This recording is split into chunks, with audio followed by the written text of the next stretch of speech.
All'interno di questa tipologia di unioni ci sono anche delle unioni particolarmente difficili, come è accaduto appunto nella zona del Collinare del San Danielese, determinate dalla presenza di un'agenzia internazionale, un'agenzia matrimoniale internazionale. Quindi si sono praticamente presentati tantissimi casi di matrimoni contratti per via in prospettiva internazionale, però per via diciamo così programmata, non spontanea, nel senso che venivano scelte delle spose in base a delle foto e dei curricula che venivano spediti a questa agenzia. Devo dire che le difficoltà nella relazione di coppia possono essere molto diversi a seconda delle motivazioni, dicevamo prima, per cui si costruisce questo legame, si crea questo legame. La mia esperienza purtroppo fa riferimento a una delle situazioni più complicate, più difficili, ed è quella appunto delle spose per corrispondenza. La famiglia si sta modificando, in Europa la possibilità di contrarre un matrimonio è sempre di più una scelta indipendente dalle tradizioni o dalla volontà della famiglia allargata, delle regole della famiglia. Siamo in autonomia e indipendenti da delle motivazioni culturali nel scegliere il proprio compagno. Però appunto, e questo fa sì che ci siano delle esperienze matrimoniali molto ricche nella diversità culturale, per cui c'è un incontro, un confronto tra realtà e culture e religioni diverse all'interno della famiglia, creando uno spazio molto stimolante per i figli che attraversano queste diverse dimensioni e creano identità nuove in una prospettiva futura di società sempre più articolata da un punto di vista culturale. E queste, diciamo, sono esperienze molto positive che esistono sul territorio e sono degli ottimi esempi di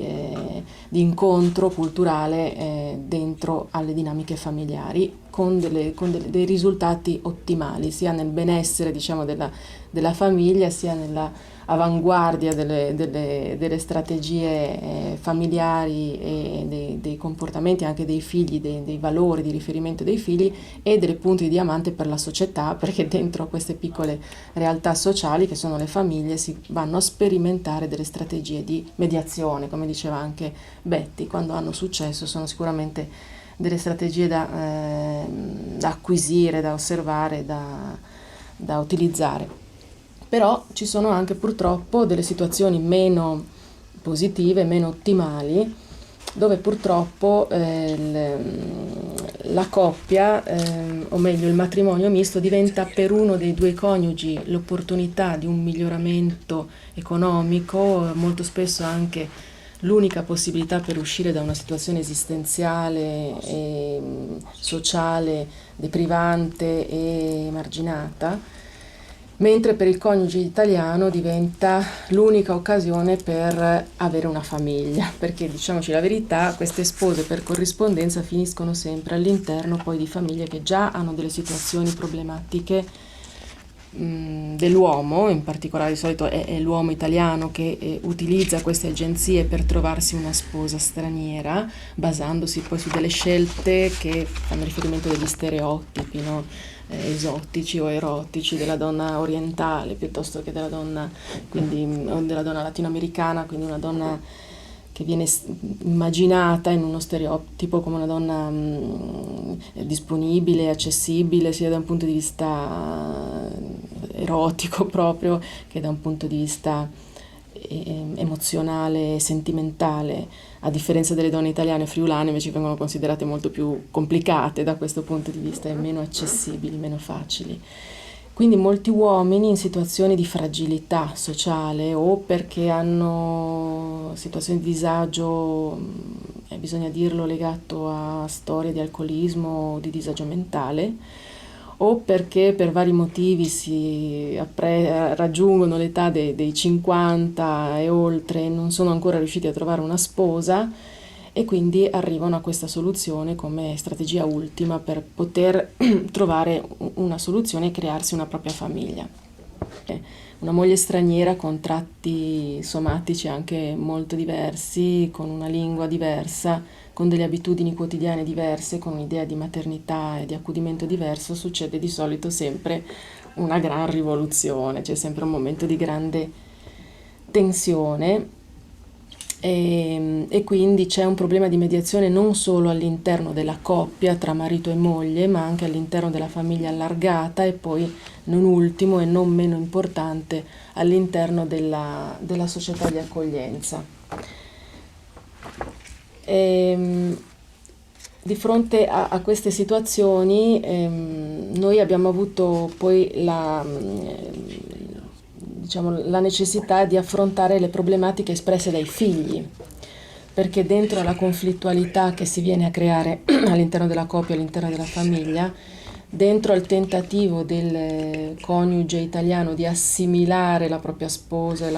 la identità della propria sposa ai modelli della cultura familiare locale, dentro a queste situazioni in cui si creano dei contrasti, delle tensioni, delle resistenze, perché non c'è una sintonia, una comprensione reciproca, immediata di che cosa significa fare famiglia, di cosa significa essere madre, padre e educare i propri figli. Purtroppo chi vive la situazione di maggior disagio poi sono i bambini, i quali di fronte a situazioni di tensione sono costretti loro a mediare tra queste due realtà resistenti, due culture resistenti, due persone resistenti, un padre e una madre che sono spesso uno di fronte all'altro con atteggiamenti di resistenza o di rifiuto. Allora nei servizi sanitari e nei servizi sociali arrivano le problematiche della seconda generazione della coppia mista che nasce in queste condizioni, perché come vi dicevo prima, poi ci sono invece degli esempi straordinari di ragazzi che hanno avuto grossi vantaggi dall'essere figli di coppia mista, ma ci sono dei figli che invece portano con sé il peso, questa ombra lunga della incomprensione e del conflitto di genere, questo che viene chiamato anche scontro etnico di coppia, che si presenta appunto all'interno della famiglia mista. I ragazzi alle volte hanno difficoltà scolastiche, questo è quello che abbiamo visto noi nei servizi, possono avere delle difficoltà di comportamento. Nell'apprendimento della lingua italiana ci sono delle incertezze, perché di solito la madre cerca di portare avanti la propria relazione esclusiva col bambino utilizzando la sua lingua di origine, giustamente, perché è la lingua della sua emotività, della sua affettività, e non può certo tentare di usare una lingua improbabile per lei, insomma, non ben gestita nella relazione col bambino, quindi spesso i bambini arrivano a scuola conoscendo meglio la lingua della mamma piuttosto che la lingua della famiglia e quindi locale, hanno delle difficoltà nell'apprendimento della lingua perché la lingua è anche ha un suo significato simbolico. Continuare a parlare la lingua della madre significa in qualche modo rimanere nella posizione di garantire questo rapporto in una situazione che lo minaccia, perché in genere la famiglia allargata cerca di allontanare i figli dalla madre che è sola, perché non ha il suo entourage familiare intorno che controbilancia, diciamo, la forza del